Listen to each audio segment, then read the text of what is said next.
الحكومة معنا افتتاح هذه المناظرة.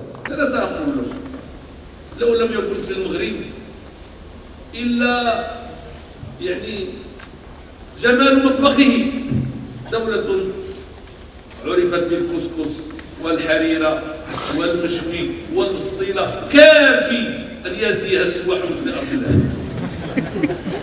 فكيف بجمالنا الطبيعي وتنوع بيئتنا وغير ذلك؟ إذا لم نكن قد وصلنا إلى ما نرجو فلا شك أن هناك اختلالات. بكل صدق ليس عندي ما أضيفه لكل ما قيل، وكنت أن أقول لكم ليس عندي ما أقوله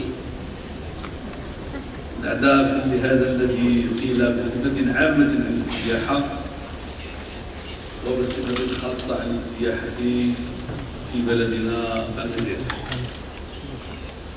وإذا كان من الضروري أن أساهم معه فأريد أن أساهم من منطق أن هذا القطاع الحيوي المهم الذي تقدمنا فيه بطريقة جيدة وإيجابية ونوعية خلال 15 سنة الأخيرة بالخصوص، ما يزال دون مستوى طموحاتنا في قطاع يساهم أولا وقبل كل شيء في تعارف الشعوب وتبادل ثقافاتها